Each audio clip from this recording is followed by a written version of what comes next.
I totally told her, I'm going to have my son love school with or without your help.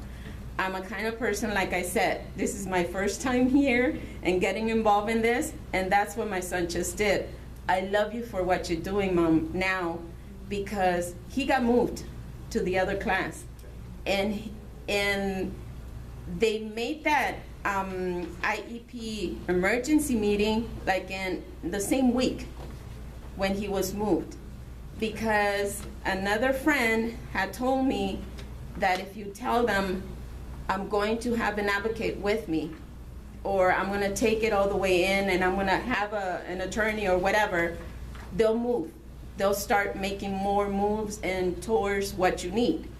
So I kind of I told them, I'm going to go ahead and have this. His IEP meeting, it's not until February, but I just had it 4 weeks ago. And what they told me at the end, I know that the principal is not very good with me still, but she said, I don't know if you're gonna have a conflict on your yearly. And then I'm like, I know it all now. I said, well, he's not meeting his goals. And they just said, well, he only needs a little push. And he only needs a little push, but I'm always hearing this. He only needs a little push. What are you gonna do? And now what they told me was, I don't know if I'm having that annual meeting.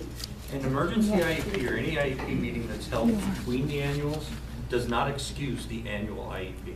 Gotcha. Okay, so if the annual IEP date is in February, regardless if whether you had 50 IEPs during the school year, they still have to hold that annual IEP, or a triennial, whichever one it is. Oh. So it does not excuse that annual IEP. Well, they changed the date, though. That's why you get this misalignment. They make the emergency the annual. Okay. That's what they said to me. Well, you already had this IEP. I don't know if you would. But if you didn't agree to that, they can't do it. They can't just up and do that. But you don't know any better. Because it's all done on the paperwork. Yes, on the paperwork that they just send you, and that's it. But then you don't. Okay. I don't know what that particular district is. Okay. But in general, no matter how many You should IEPs you have have it. during the year, does not excuse that annual. You should have it. Okay, thank you. How could they have had a yearly? They didn't do everything. They, Correct. Right. Did they review goals? Did they review progress? Did they do anything like that at the emergency IEP meeting? At the emergency IEP, yes, but he was on the combo 2, 3, 4, in which that's where he was like no interest at all. Okay. But did they take a look at his last year's goals and report on how he did on those goals? Then it wasn't an annual IEP. An annual IEP has to do everything that we had talked about today. Okay. It has to take a look at what the previous goals are, how did they do on that, how did he do on that goals. They have to create new goals based on that information. So if they did that, then it wasn't a formal annual IEP. Okay. Yes. But if the paperwork says annual, it's an annual.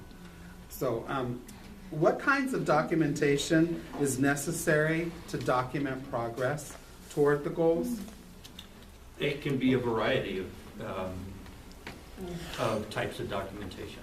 I'm not sure exactly what your question is. Well, I mean, it on can your be based slide on- here, you said all progress should be reported and parent agreement, disagreement reported. Generally, progress is reported during the school year in alignment with objectives, dates, and school site reporting dates. So what I'm asking is what kind of documentation is necessary to document and determine that progress has been made? It can be classroom data, it can be student work samples, it can be classroom teacher observations. It depends on what the goal is. But the goal should tell you specifically as measured by and how it's going to be measured. So the goal written before, it'll say, like Gardner mentioned earlier with the SMART goals, it could say something like in 4 out of 5 trials as measured by student work samples, or as So then you measured should by. see the student work samples? Then you should see You student should work. see those 4 out of 5 trials? Yeah. Because,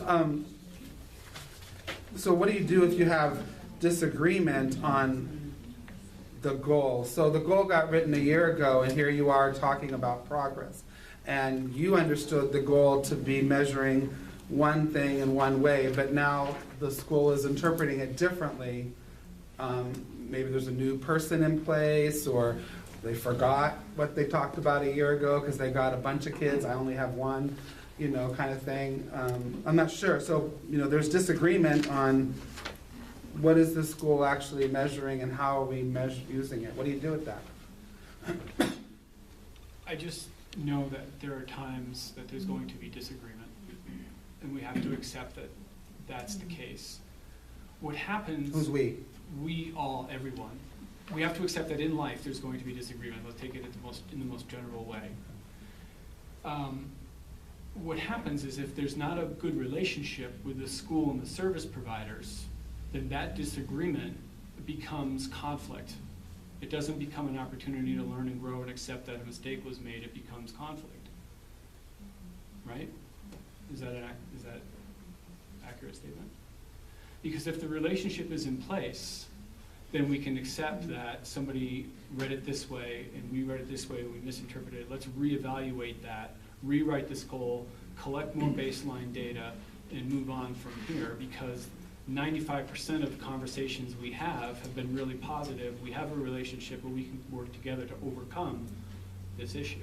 It's when the relationship's not solid that we end up with.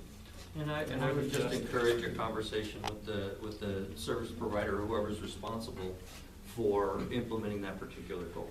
Have a conversation, express your both perspectives, and then work out a solution to that problem. Students move from school to school, like you said, from provider to provider, from state to state, from middle schools to high schools, and we try to articulate with those articulation meetings, but still at times it gets misinterpreted.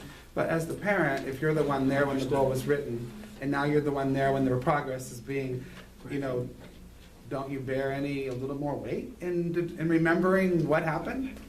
Well, there are situations that can occur, such as a new teacher coming in that you'd mentioned. What I would encourage you to do, if you know new teacher's coming into your son or daughter's classroom, ask for an IEP meeting at the beginning of the year and clarify all those things up front before it becomes a disagreement. Well, it's a speech and language pathologist. You're not notified of that. So you don't know it till you show up at the annual IEP and you're talking about it. Even then, I didn't realize she was a new person because she looked like the old person. Well, you can ask at the beginning of the year who my child's speech and language person is going to be. And Well, it if you changed do- the year. Yeah. It sounds to me like Mr. Palmer is saying that there's like a lack of communication Yeah. or misunderstanding. Mhm. So if the person presenting the data is going down one path, I think there's nothing to preclude you from saying, but it was my understanding that you were going to be sharing this sort of data. Do you have it? Could you share with me? And then clear up hopefully that- get it resolved right It's there. about having that conversation. Yeah. Right, but then it just ends with them saying, well, no, that's not how we understand it.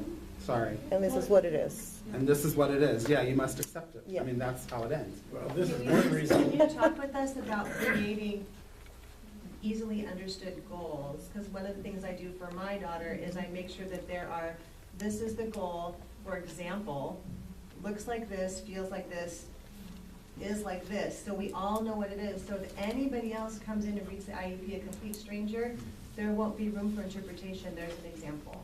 Yeah. So can you talk to us about creating? Well, there always is anyway, and I guess there's two things that I hear. One of them is you record your IP meeting so that this way one can find out what was said.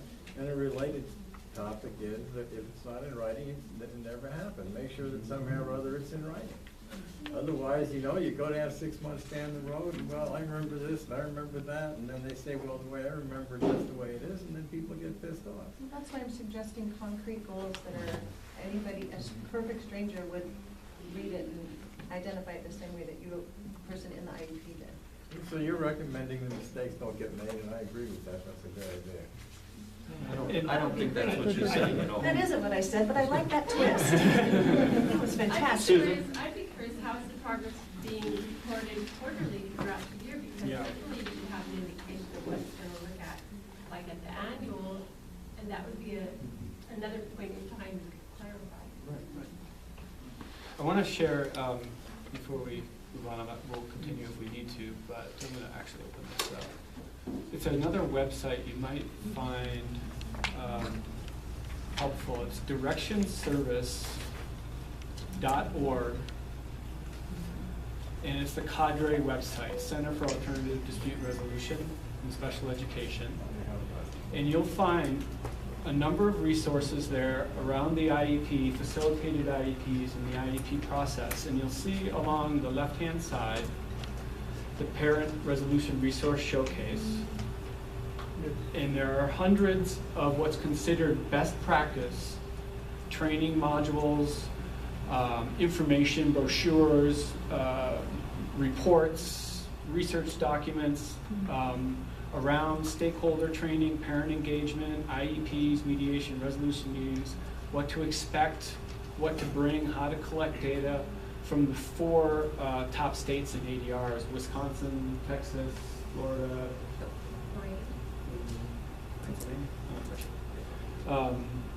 you can select it by state. I'll just click on one. So if we were looking at parent engagement, let's say the IEP fact sheets. And then you'll find a list of brochures in Spanish and other languages around what an IEP should look like. And it's federal law, so there's obviously a lot of generalities from state to state. It's federal law. So you can click on one, IEP facilitation for parents. And you can read about facilitation, the process, what it looks like in some states, what it looks like in others. But most of these will have the kind of information you need to bring, the kind of data you should collect, the kind of data that should be collected by the schools for you, so that you have the same level of awareness as school staff does. That's really the purpose. We're not trying to hide the information. It's all here, it's just hard to access if you're not in the field. So it's directionservice.org. Well, it does prompt me to ask, if you're not trying to hide information, then when I make records requests, how come the records don't get produced? Peter, we're not gonna get into specifics right Well, now. it's just a question that comes to mind. Yeah, but it's not Yes, of appropriate course for this it is. setting. Well, it is appropriate. Any other questions? You had a slide early on about educational benefit, and in there it says that educational benefit is designed to meet unique needs and is reasonably calculated to provide educational benefit. So the program. So can you speak to this idea of reasonably calculated? Is there some kind of formula? Is there, what things should be taken into consideration? How do we calculate? It's a general term coming out of the Raleigh Standard, which generally shows. I'm sorry, I don't understand. What's that, Rob? Those are the words of the decision that he's quoting. That was Exact words of the decision. the court decision Oh. that came out of. And it generally means, is the student making progress? If you create an IEP that is reasonably, is created in a way, I don't want to use the words reasonably calculated in my answer because that's what you asked me to explain. So if the IEP is designed so that that child can make progress with the supports and services that are in place, then it would be considered reasonably calculated to provide educational benefit. So we're supposed to put supports in place that we firmly believe are necessary for that child to make progress towards his education. And that's my question, how is that calculated? Because calculation, I picture numbers, I picture, Well, it can be calculated by progress towards goals. It can be evident in present levels from one year to another. If you've seen progress, if he's reading at second grade level last year on the present levels and he's reading at third grade level this year, then the IEP was reasonably calculated to provide progress because he did show progress. that's So- after. I mean, we're calculating what the services would be. But there are benchmarks that have baseline data built into the IEP that are reported on a regular basis. I think Mr. Palmer's asking, how can you project into the future? Yeah. So you're calculating because you have professionals, you have data, you have research, you know what services you're offering, how often and frequency, duration, what you're planning through the goals to accomplish. But there are unknowns. We don't know the child's attendance. We don't know how they'll respond. And so if during the year, during those quarterly benchmarks, you see there's no way the kid's going to meet that goal, we're obligated under law also to hold an IEP, recalculate, and rewrite the goal. So it's the professional judgment of the skilled professionals and teachers and service providers that are creating this document to service the child. One more. I have seen in many IEPs where the student doesn't meet the goals, so they just remove them. We just what? They just remove them. Remove them? Right. Well, maybe they create, there's certain, that's an IEP team decision, and there could be reasons for doing that.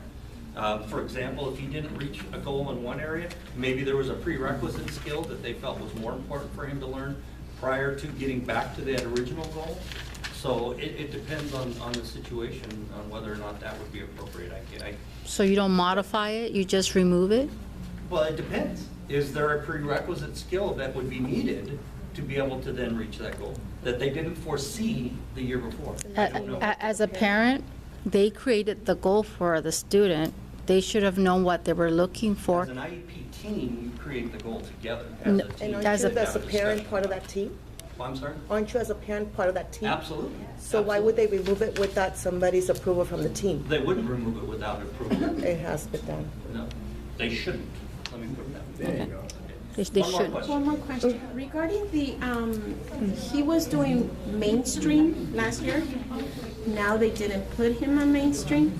And they had told me last year that they were going to be putting him into classes this year. What do I, he's not in mainstream right now in a regular class. I didn't know what that was. Okay. I can't answer specific questions about, if you want to talk to me afterwards, I can Oh, try okay. to figure that out. But I don't want to get into specifics about one child's IEP. We're talking more in generalities right now, but I can talk to you afterwards. Okay? If you have any questions, Garner and I are going to be around for a little bit afterwards. Please feel free to I thought come up this to went us till with any 7:30. specific questions that I you may want to have. say a couple more things. Gardner, one more thing. There's I provided this kind of one sheet summary of the presentation. And take a look at your child's IEP and take a look at these characteristics and did say try to line them 7:30. up. It's a qualitative look at the IEP. It's Secondly, 7:30. I will leave my card up here by the sign out, and if there are further questions, There are a lot of questions, and this meeting was scheduled to 7:30. Okay. You can talk, we can talk afterwards. Well, there's a lot of questions people You know, have. You ought to be I addressing the think you two questions. guys hijacked their briefing for the benefit of the crowd. All the questions are focused to you I guys. have questions. You could then They're have. good you questions, hijacked it. though. You They're hijacked good the questions. presentation. Our time is valuable, and Well, you're right. The flyer says 7:30, You don't have to so take you're my very welcome questions, to take other leave. questions. Bye. Thank you very much.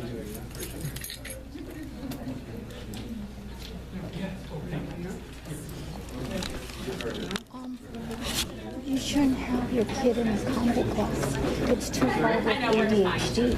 Yes, so what grade is he in? He's in fourth now. Just a fourth grade level class. Don't do combos. Combos, the teacher's required to do fourth, fifth, and sixth. There's no way. Did you report the time? Oh, yeah, and, wait, hold on. All the time. It's 6:38. It's really resolved by Yeah, 6:38. Yeah, he ended the meeting. Yeah, when it's, when